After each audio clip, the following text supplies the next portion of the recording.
Well, hello everyone. My name is Passek, FlyFish Fanatic, and welcome to my tying bench. Today, a little wet fly with a twist. It's kind of a leech, kind of a wet fly. You'll see. It's kind of something I've been experimenting with over the last couple of years. I've tweaked it, tweaked body materials, started off with a dyed squirrel tail. Ended up going with a Peacock sword tail because it's also got a peacock sword over wing. So I've been playing with it here and there, and with some success at times, and out of those other times not as much. But I've been playing with it, like I said, and now that I've got the peacock sword in it and stuff, it seems to be getting more hits than it was before. So it's just it's more of an experimental fly, but it has been working. So here you go. Let's switch over. So we start off with a Hends BL254N in a size 12. So that's what we're going to start with. It's a fairly short shanked hook. This isn't a big fly by any means, but I said the few fish that I have caught on it, probably a dozen or so, have been fairly decent sized fish. It seems to be one of those, I know it sounds weird, but it seems to be one of those flies that catches larger fish.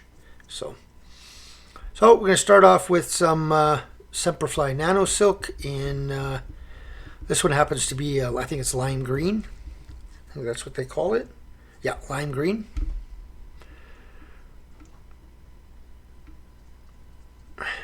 Just put a coating down. Cut that off.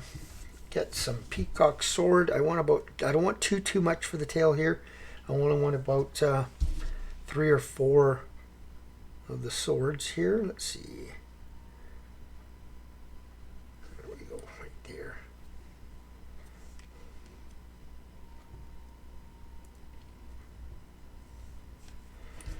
Got to get one that's actually going to cooperate with me and actually, there we go, separate off the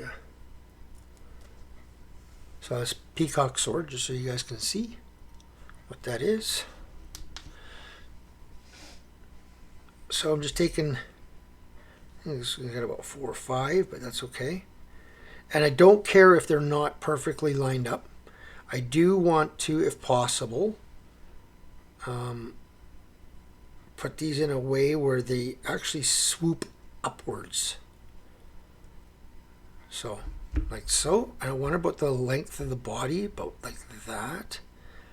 Sticking past. So I'm just going to loosely catch that. Bring that all the way back. Just double check. Just going in behind and on top. And that's not bad at all. So just come back forward, tie this down, leaving about 2 hook eye space. Okay, there she goes. Now I'm going to come back to there. I'm going to wax my thread because I'm dubbing now and I want to make sure it sticks.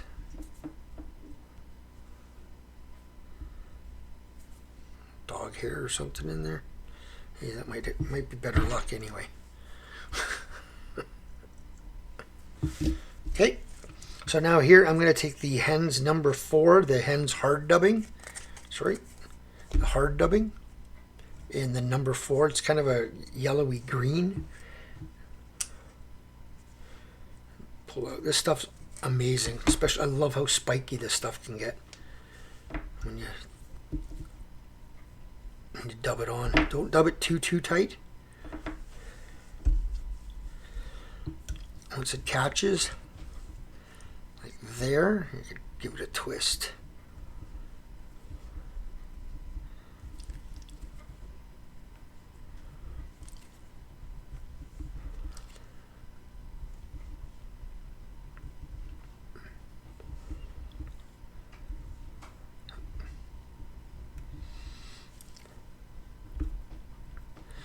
Bit of a ball of it here. Just give me a sec.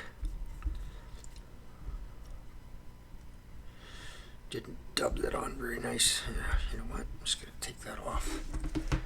Didn't dub that on very nicely. Ended up in a bit of a ball. There we go. That's better. Nice and spiky like that. So, okay. I said leave a little bit of room there. So I'm going to come back on top of it a bit. Nice and spiky. You can even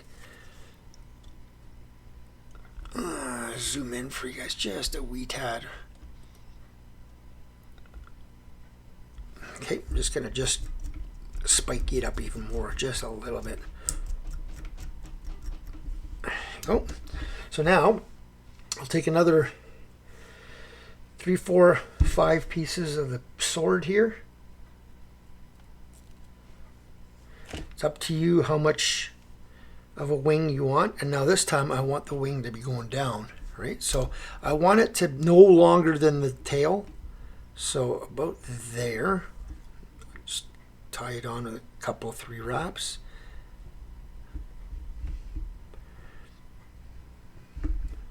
Like that. Yep, that's looking okay. Lift it up.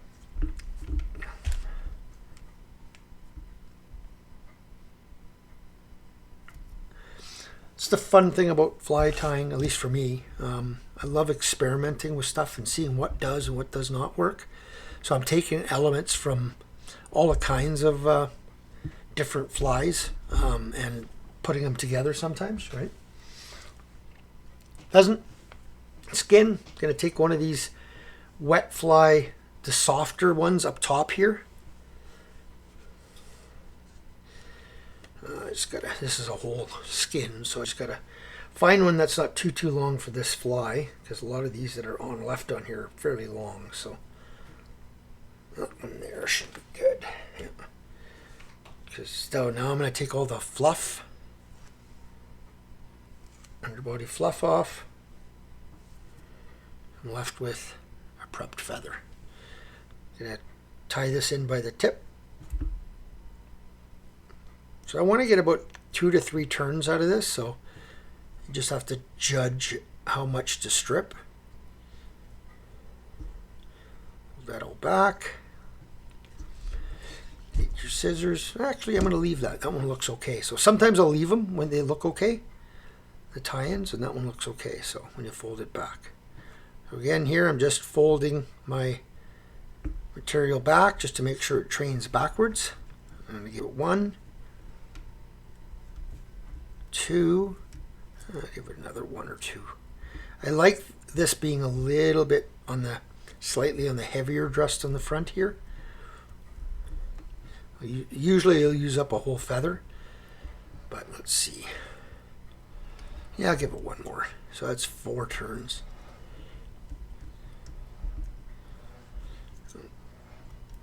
Okay, just get in there and tie that off. Put back, tie that off. Just pop that up just a little bit, and I'm just going to build a slight little, almost like a hot spot chartreuse lime green head here.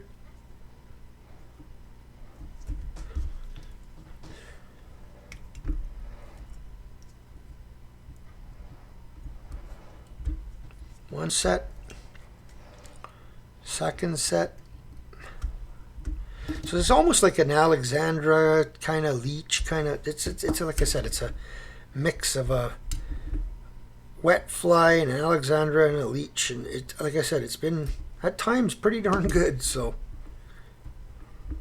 and there is. I'm just trying to get that last. There we go. The finished little fly.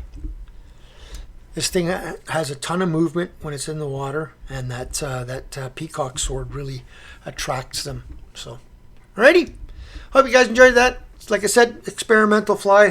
Play around with them, and yeah, just come up with your own. I know one that, as an example, Deb Pascal and Randy Pascal Floon, they've been playing with one called now they call it the number 9, and the reason that it's called the number 9 is because it's the 9th iteration of that fly, and it's probably one of the most successful cutthroat trout, ocean-going cutthroat trout, coho, pinks. They catch everything with that fly. Even now, they've been starting to use it in the still waters, and it's been one of those flies. So sometimes it just takes time, just takes a little bit of playing around. Like this one here, I know another one now. Just looking at it again, going, oh, you know what? I should play with. I might take some knotted legs and put some knotted legs in there as well, right? So it's just another thing to try. But yeah, just keep experimenting. It's a big part of fly tying. So hope you guys enjoyed that one. Tie lines, everyone.